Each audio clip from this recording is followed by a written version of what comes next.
앞에서 쫓아내지 마시며 주의 성령을 내게서 거두지 마소서. 주의 구원의 즐거움을 내게 회복시켜 주시고 자원하는 심령을 주사 나를 붙드소서. 아멘. 네, 오늘 수요기도에 오신 여러분을 환영합니다. 우리 옆 사람을 바라보시면서 이렇게 인사하겠습니다. 아름다우십니다. 네, 네, 네. 믿기지 않을 듯이 인사를 하시는데요. 믿기지 않으셔도 다시 한번 아름다우십니다. 멋지십니다. 네. 네.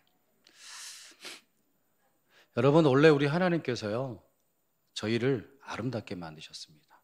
그래서 하나님께서 뭐라고 하십니까? 보시기에 참 좋았더라. 네. 우리는 그렇게 하나님 앞에 참 멋진 작품들입니다. 아름다운 작품으로 아름다운 노래로 우리를 작곡하시고 우리를 만드셨어요. 우리의 신앙과 삶이라는 그 선율 위에 아름다운 음표로 또 소리로 아름다운 빛으로 아름다운 향기로 우리를 빚으셨고 또 우리를 그렇게 만드셨고 아름다운 노래로 우리를 부르셨고 창조하셨습니다. 그러기에 우리는 아름다운 작품이요 아름다운 노래입니다. 아멘. 아멘. 그런데요, 이런 생각을 해봤어요. 만약에 작곡자의 의도와 상관없이 연주되어지고 노래가 불려진다면 어떻게 될까요? 우리 인생의 삶이라는 그 오선지 위에 음표가 있고 박자가 있고 리듬이 있지 않습니까? 쉼표가 있고 마디마디가 있듯이 각 인생마다 고유한 작곡자의 의도가 담겨 있는데 그 작곡자의 의도대로 불려지지 않는다면 어떻게 될까? 그 작곡자의 의도대로 노래가 불려질 때 작곡자의 마음에 먼저 감동이 있을 것이고 또 많은 이들에게 감동을 주고 특별히 작곡자이신 하나님의 마음을 즐겁게 해드릴 수 있을 것입니다. 그렇지만 작곡자의 의도대로 불려지지 않는다면 그 노래는 소음이요 불협화음이겠지요. 노래로서의 가치도 상실되고 말 것입니다. 여러분에게 질문 드리고 싶습니다. 여러분들은 이런 작곡자의 의도대로 살아가고 계십니까? 하나님께서 만드신 여러분들 작곡하신 의도대로 여러분들은 살아가고 있는지 묻고 있습니다. 하나님의 노래답게 하나님의 작품답게 기도하는 자리에 말씀의 자리에 예배의 자리에 섬김의 자리에 봉사의 자리에 그 헌신의 자리에 여러분들은 어떻게 서 계시고 있는지요? 지금의 삶의 자리가 믿음의 자리가 하나님의 의도와는 다른 방향으로 살아가고 있다면 한 해를 시작하는 일 초입에서 저희들의 신앙을 다시금 돌아보고 우리들의 믿음을 편곡해보는 귀한 시간이 되길 바랍니다. 본문의 말씀은 하나님의 뜻에 합한 의로운 사람이 등장했죠. 그런 사람이 다윗이었습니다. 그런데 그런 다윗에게 자신의 인생 가운데서 가장 치욕스럽고 수치스러운 사건이 기록되어 있습니다. 자신의 부하의 아내인 바세바를 범하고 또 이를 은폐하기 위해서 부하 장수 우리아를 사지에 내몰아서 살해한 파렴치하고 흉악한 범죄를 회개하며 지은 시가 우리가 오늘 읽은 시편 51편의 전체 내용입니다. 선지자 나단이 죄를 고발할 때 그 참담하고 암울한 심정을 노래하는 참회의 시이지요. 그 중에서도 우리가 읽은 10절, 11절, 12절 말씀은 자신의 심령을 다시금 새롭게 해달라고, 자신의 믿음을, 자신의 신앙을 새롭게 다시금 편곡해 달라고 그렇게 하나님께 간구하는 내용입니다. 신앙의 대명사였고 믿음의 대명사였던 다윗의 신앙을 하나님께서 어떻게 새롭게 편곡하시는지 그리고 다윗이 어떻게 하나님께 나아가는지 말씀을 통해 살펴보고자 합니다. 10절 말씀을 보시면 하나님이여 내 속에 정한 마음을 창조하시고 내 안에 정직한 영을 새롭게 하소서라고 고백합니다. 정한 마음은 어떤 마음일까요? 정한 마음. 내 속에 정한 마음을 창조하시고 정한 마음을 달라고 하잖아요. 여기서 정한 마음은 성령의 지배받는 깨끗한 마음을 의미합니다. 성령의 지배받는 깨끗한 마음. 정직한 영은 견고한 마음입니다. 새롭게 한다는 것은 무너진 건물을 다시 짓는 것을 의미합니다. 그러니까 무엇을 의미합니까? 새롭게 견고한 마음으로 리빌딩 하게 해달라라는 고백인 거죠. 하나님의 은혜로 성령의 지배받는 깨끗한 마음을 다시금 회복하기를 원했습니다. 그리고 이 새로워진 깨끗한 마음을 굳게 지켜나갈 수 있도록 이제는 더 이상 흔들리지 아니하도록 흔들림 없는 견고함으로 자신을 다시금 새롭게 해달라고 고백하고 있는 것이지요. 여러분, 다윗의 입장에서는 이렇게 생각해 볼 수도 있지 않을까 생각되어집니다. 그래도 하나님, 제가 하나님의 이름과 이스라엘이 모욕을 당할 때 블레셋 저 거대한 골리앗 앞에서 맞서 하나님의 이름을 드높이지 않았습니까? 하나님의 기름 부음 받은 사울을 죽일 기회가 있었음에도 불구하고 그렇지 않았고 하나님의 뜻에 따라 살려 있고 하나님의 이름을 만방에 전하며 살려고 했습니다. 다른 왕들은 저보다도 더 많은 죄들을 범하면서도 제가 한번 이 범죄한 걸 가지고 어떻게 저에게 나단 선지자를 보내서 저에게 어떻게 이럴 수가 이러신가요? 라고 말할 수도 있지 않을까. 인간적으로는요. 그렇죠. 한번 봐주시지. 제 체면도 있지 않습니까? 하나님. 참 많은 그 신하들 앞에서 나단 선지자가 와서 바로 당신이야. 당신이 죄인이야. 라고 말을 하십니까? 그냥 아무도 없는 자리에 그냥 나단 선지자가 왔다면 조용히 1대1로 만나서 그렇게 했더라면 더 좋았지 않았을까요? 등등의 그런 여러 가지 생각들을 해보지 않을까 생각되어집니다. 그런데 다윗은 그것이 아니라는 것이지요. 하나님과의 관계의 끊어짐은 단순한 끊어짐이 아닙니다. 바로 다윗 자신으로부터 비롯된 끊어짐이었거든요. 하나님께로부터 끊어짐이 아니었어요. 이 한 번의 죄는 단순한 죄가 아니었습니다. 교만의 마음이고 높아지려는 마음이요. 하나님 없이도 살 수 있습니다라는 그런 고백이었던 거죠. 다윗은 이것을 깨달았습니다. 자신의 죄가 어디서부터 비롯되었는지를 알았어요. 그리고 철저하게 하나님 앞에 엎드립니다. 자신의 죄악을 인정합니다. 하나님께서 붙잡아 주시지 않으면, 하나님께서 어루만져 주시지 않으면, 하나님께서 긍휼을 베풀어 주시지 않으면 저는 살아갈 수 없습니다. 저는 참 죄인입니다. 끔찍한 죄인입니다. 하나님께서 도와주시지 않으면 제가 죽게 됩니다. 하나님께서 어루만져 주시지 않으면, 하나님께서 긍휼을 베풀어 주시지 않으면 저는 죽게 됩니다. 사망과 음침한 골짜기에서 허우적거릴 수밖에 없는 인생임을 고백하며 다윗은 나아갔던 것입니다. 다윗의 힘으로는 해결될 수 없는 죄악이었습니다. 모든 것을 가진 왕이었지만, 세상을 지배하는 왕이었지만, 그렇지만 죄악으로 얼룩져진 자신의 죄만큼은 자신의 힘으로는 깨끗하게 할 수가 없었습니다. 그래서 다윗은 절대적인 그 하나님의 영에 사로잡히기를 원했습니다. 간절히 원했습니다. 성령의 사람이 되기를 원했습니다. 성령의 지배를 받기를 원했습니다. 그리하여 다윗은 이렇게 고백하고 있지요.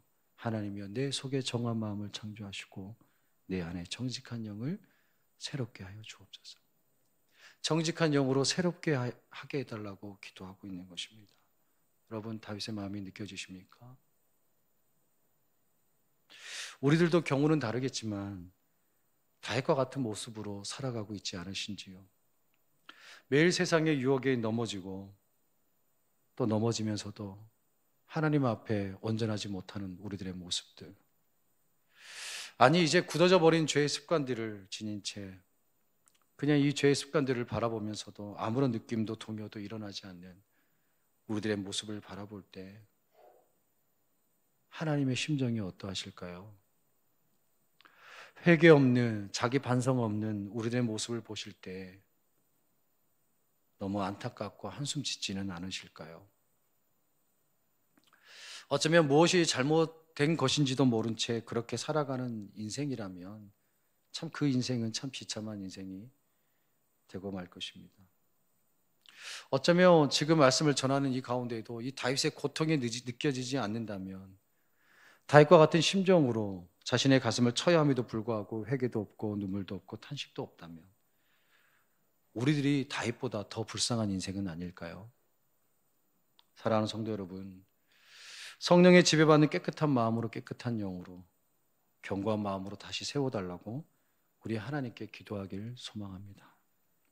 내 안의 영을 깨끗게 함으로 나를 먼저 살려주시고 깨끗게 함으로 나의 가정을 살려주시고 우리 구역을 살려주시고 우리 선교회를 살려주시고 우리 교회를 살려달라고, 그래야 우리의 모습이 새하얀 눈처럼 순결한 주님의 노래로 다시금 불려지기를 간절히 소망합니다. 또한 다윗은 하나님과의 교제가 단절되지 않길 바랬습니다. 11절 말씀 보시면 나를 주 앞에서 쫓아내지 마시며 주의 성령을 내게서 거두지 마소서라고 고백합니다. 여기서 쫓아내다라는 말은 던지다, 버리다라는 뜻인데요. 그러니까 죽은 시체나 오물을 골짜기에 그냥 버릴 때 사용하는 단어입니다. 죽은 시체나 오물들을 버릴 때 던지는. 다시 말해 다윗은 자신이 하나님을 저버리고 죄악을 범함으로 말미암아 하나님께 버림받는 것을 고백하고 있어요. 그래서 다윗은 하나님, 주 앞에서 저를 버리지 말아 주십시오. 주 앞에서 저를 버리지 말아 주십시오. 주의 성령을 자신에게서 거두지 말아 달라고 고백하고 있는 것입니다. 여러분, 하나님과의 임재가 끊어진다면 어떻게 될까요? 하나님과의 관계가 끊어진다면 어떻게 될까요? 우리에겐 절망이요, 죽음뿐입니다. 그렇죠? 하나님과의 관계가 끊어진 인생이 잘 될 리가 없습니다. 결국은 사망입니다. 결국은 심판입니다. 구약 시대는요, 성령이 영원히 영구적으로 임하지 않았습니다.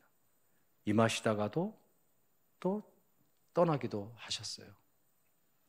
여러분, 사울 왕을 한번 생각해 보십시오. 하나님의 선택을 받고 기름 부음을 받았을 때는 성령의 임재로 무엇까지 했죠? 예언까지 했었습니다. 그런데 그가 범죄하고 하나님께서 그에게로부터 성신을 거두자 악신이 그를 지배했다라고 사무엘상 16장에 기록되어 있습니다.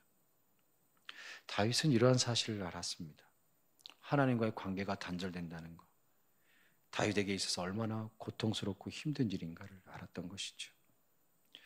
오늘날 신약 시대에 와서는 어떻습니까? 주일 말씀에 담임 목사님 말씀을 통해서 우리가 들었지만 요한복음 14장 16절에 내가 아버지께 구하겠으니 그가 또 다른 보혜사를 너에게 주사 영원토록 너희와 함께 있게 하리니.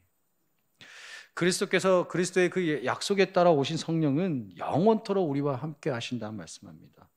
참으로 다행한 일이 아닐까요? 만약 우리가 구약시대에 살았다면 어떻게 되었을까요? 하나님의 자녀라는 선물을 포기할 수밖에 없는 그런 인생들이 아니었을까? 따라서 오늘날 우리가 다윗처럼 기도한다면 이렇게 기도해야 하지 않을까요? 거두지 마소서라는 기도 대신에 성령 충만함으로부터 멀어지지 않게 해 주옵소서. 성령 충만함으로부터 멀어지지 않게 해 주옵소서 라고 기도해야 되지 않을까요? 항상 성령의 충만함을 덧입기를 사모해야 한다는 말씀입니다. 여러분, 지금 하나님과의 관계가 어떠신가요? 하나님의 임재 속에 머물고 계신가요? 하나님의 품 안에 거하고 계신가요? 우리들의 심령에 하나님의 영으로 충만하신가요? 그렇지 않다면, 하나님과의 관계가 멀어 있다면 이렇게 기도하기를 원합니다. 주의 임재로부터 멀어지고 싶지 않습니다. 주의 충만으로부터 멀어지고 싶지 않습니다. 주의 눈길로부터, 주의 얼굴로부터 멀어지고 싶지 않습니다 라고 간절하게 기도하는 저와 여러분 되었으면 좋겠습니다. 마지막으로 구원의 기쁨과 순종하는 마음을 달라고 다윗은 고백합니다. 12절 말씀 보시면 주의 구원의 즐거움을 내게 회복시켜 주시고 자원하는 심령을 주사 나를 붙드소서. 여기서 즐거움은 막연한 기쁨이 아닙니다. 하나님 앞에서 멀리 쫓겨날 수밖에 없었던 존재가 하나님의 용서를 통해서 다시금 누리게 되는 기쁨입니다. 다시금 누리게 되는 기쁨이에요. 이 구원의 기쁨을 빼앗긴 성도는 깊은 영적 침체에 빠져들 수밖에 없습니다. 주님의 능력으로부터 멀어지는 삶을 살기에 그렇지요. 죄의 문제를 해결하지 못한 채 그것을 이고 살아가는 한 하나님이 주시는 샘솟는 영적 기쁨을 맛볼 수가 없는 것입니다. 하나님과의 깨어진 관계 속에선 진정한 구원의 기쁨을 누릴 수가 없는 것이죠.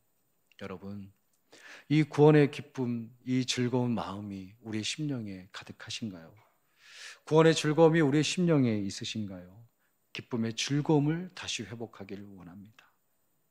또한 여기서 자원하는 심령은 하나님의 말씀에 자발적으로 순종하는 마음입니다. 여기서 붙드소서라는 이 단어는요, 자발적으로 순종하는 이 부드러운 마음을 자신의 마음속에 머물 수 있도록 도와달라는 간구인 것입니다. 그러니까 이 자신의 마음속에서 떠나지 않도록 계속해서 이 마음속에 머물러 있도록 나를 붙들어 주세요. 기도하고 있는 것입니다. 다윗은 이 구원의 기쁨과 자발적으로 순종하는 부드러운 마음을 원했습니다. 사랑하는 성도 여러분, 구원의 기쁨의 마음과 순종하는 부드러운 마음을 회복하기를 원합니다. 구원의 기쁨이 가득할 때 감사가 흘러나오고요. 구원의 기쁨이 내 안에 가득할 때 순종할 수 있고요. 구원의 기쁨이 내 안에 가득할 때 헌신할 수 있고 섬길 수 있고 봉사할 수 있습니다. 이 구원의 기쁨이 우리 개인에게만 국한되는 것이 아니라 각 가정에 또 선교회, 우리 교회 일터 위에 가득해지고 충만해지기를 간절히 바랍니다. 말씀 마치겠습니다. 훌륭한 편곡자이신 주님께서요, 나를 위해 피 흘려 주셨습니다. 그 따스한 성령님이 순간순간 내 삶 속에서 우리들을 위해 편곡 작업을 해 주십니다. 내 마음을 편곡할 준비가 되어 있기만 하면 됩니다. 내 신앙 고백과 삶이 편곡할 준비가 되어 있으신가요? 저와 여러분의 기도 생활은 어떠십니까? 예배 생활은 어떠신가요? 말씀 생활은 어떠신가요? 여러분의 삶의 이유는 무엇인가요?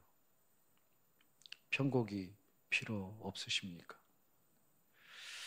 여러분, 익숙한 것에서 새롭게 편곡되기를 원합니다.